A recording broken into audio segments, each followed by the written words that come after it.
বন্ধুরা কেমন আছেন আপনারা সবাই? আশা করি সবাই ভীষণ ভালো আছেন। যে ভিডিওটা শেয়ার করছি এটা হলো 24শে মার্চের ভিডিও। আমার বরের জন্মদিন ছিল। তো জন্মদিনের প্ল্যানিং যেভাবে করেছিলাম ওইভাবে প্ল্যানিংটা সাকসেসফুল হয়নি। কারণটা বলছি। কারণ সকালবেলা আমি চলে গেছিলাম স্কুলে। তো ওকে আমি বলেছিলাম যে স্কুল থেকে আমার স্কুলটা ছুটি হয়ে যাবে ৩টার দিকে। তো ৩টার পরে আমরা বাইরে কোনো একটা ভালো রেস্টুরেন্টে খেতে যাব। আমি ওকে ট্রিট দেবো এটাই কথা ছিল। তো সকালবেলা স্কুলে গেছি, ও চলে গেছে, ও ব্যস্ত হয়ে গেছে, ও চলে গেছে বাইরে।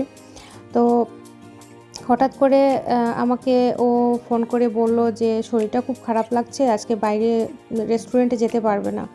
আসলে যখন সামার টাইম আসে, সামার টাইমে ওর শরীরটা খুবই খারাপ থাকে। সামার আসলেই ওর অ্যালার্জি শুরু হয়ে যায়, ডাস্ট অ্যালার্জি, বা এখানে একটা যে চারিদিকে ফুলের রেণু ছড়িয়ে যায়, ওই ফুলের রেণু থেকে ওর অ্যালার্জি হয়।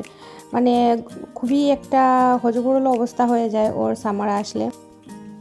তো ও আমাকে কল করেছিল দুপুর 11টার দিকে, তখন আমার ক্লাস চলছে। তো ক্লাসটা শেষ হওয়ার পরে কি করব ভেবে পাচ্ছিলাম না, কারণ আমি তখনও ঘরে বান্না করে যাইনি যে কি রান্না করব। দুপুরবেলা তো আমরা বাইরে খাওয়ার প্ল্যান করেছি, তো ঘরে রান্না করাও ছিল না। তো তাড়াহুড়ো করে ক্লাস থেকে ছুটি নিয়ে অল্প স্বল্প বাজার সদাই করলাম, বাজার সদাই করে ঘরে চলে আসলাম।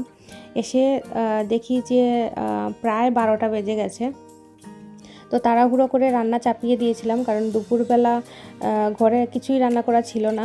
তো এই যে ওর জন্য রান্নাবান্না করেছি, এখানে রান্না করেছিলাম।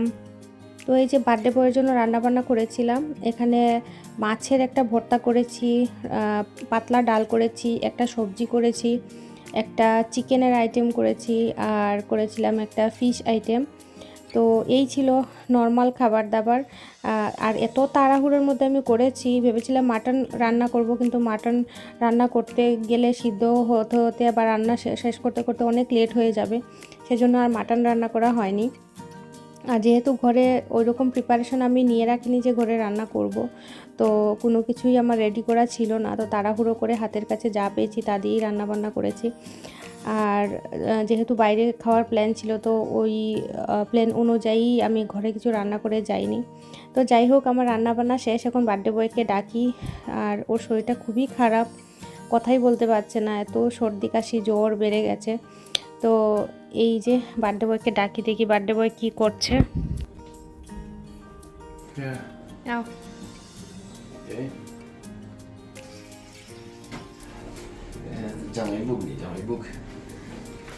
আজকে তোমার জন্মদিনের ছোট্ট পরিবেশনা। Thank you very much. Mina olen sairas. Syntymäpäivä on vaikea tänään. ওকে, মনে হলাম বাইরে যখন যাওয়াই তো না, এতে ঘরে একটু ভালো করে। Okej, চলো। তো যাই হোক, আমাদের লাঞ্চটা আমরা একসাথেই করেছি। আজকে দুপুরবেলা স্কুলে লাঞ্চ করিনি, ভাবলাম যে একসাথে ঘরে গিয়েই খাই। জন্মদিনের ট্রিট যখন হলোই না, তো ঘরে একসাথে দুজনে খাওয়া দাওয়া করি। তো আর এই সেটটা, কাপের সেটটা আমি ওর জন্য কিনেছিলাম। অনেকদিন ধরে ভেবেছিলাম যে কি দেয়া যায় গিফটে। তো ওর জন্য গিফট কিনতে গেলে আমি হিমশিম খাই, কারণ কি পছন্দ হবে কি অপছন্দ হবে বুঝতে পারি না। তো একটা কাপের সেট পেয়েছিলাম, ওইটা একটু সাদা নীলের মধ্যে ছিল। তো ওইটা মনে হলো যে ওর পছন্দ হবে না, তো এটাই নিলাম, কারণ ওর একটু আইসুদিং কালার বেশি পছন্দ, একটু নর্মাল কালার, সফট কালার ওর পছন্দ। তো এই গোল্ডেন কালারের সেটটা আমি আলাদা আলাদা করে কিনে একসাথে সেট মিলিয়েছিলাম। তো এই ছিল ওর গিফট। আর একটা ফুল কিনেছি, আর ওর জন্য একটা টি শার্ট কিনেছি। তো একটু পরে ইয়াশ আসবে, ইয়াশকে নিয়ে আমরা কেক কাটবো।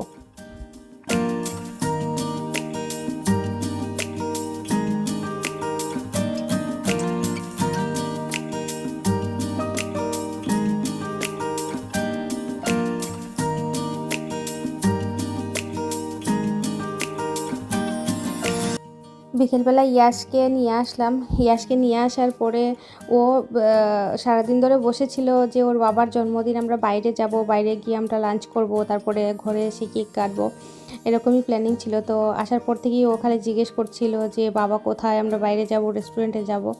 তো ওর ইয়াশের বাবার শরীরটা এত খারাপ করছিল, ও বিছানা থেকে উঠতেই পারছিল না, সারাদিন বিছানায় শুয়েছিল। তো বিকেলবেলা তো আর বাইরে বের হওয়া হয়নি। তো আমি আসার সময় একটা কেক নিয়ে এসেছিলাম স্কুল থেকে আসার পথে। তো কেকটাও যে কাটবো, ওর শরীরটা খুব খারাপ হয়ে পড়েছিল, কিন্তু ইয়াশ এত এক্সাইটেড ছিল কেক কাটার জন্য। তারপরে কোনো রকমে উঠে আসলো বিছানা থেকে, উঠে এসে বসলো। তো আমরা এখন কেক কাটবো। আজকে জন্মদিনটা বেশ ভালোই গেল, তাড়াহুড়োর মধ্যেও সব কিছু যে সুন্দরভাবে অ্যারেঞ্জ করতে পেরেছি, এটাই বড় কথা। এখন আমরা কেক কাটবো। এই যে ইয়াশ ভীষণ খুশি, ওর পাপার জন্মদিন, কেক কাটবো এখন আমরা সবাই মিলে কেক কেটে এনজয় করব। আর আজকের ভিডিওটা কেমন লাগলো অবশ্যই কমেন্ট করে জানাবেন। আর আমাদের বার্থডে বয়ের জন্য অনেক অনেক আশীর্বাদ করবেন, যেন তাড়াতাড়ি সে সুস্থ হয়ে যায়। এই সামার টাইমটা আসলেই ওর শরীরটা খুব খারাপ করে, খুবই খারাপ যায়। পুরো সামার সিজনটাই ওর খুব খারাপ যায়, 3বার 4বার করে অসুস্থ হয়ে পড়ে। তো এই ছিল আমাদের আজকের ভিডিও। চলুন ভিডিওটা এখানে শেষ করছি। টাটা।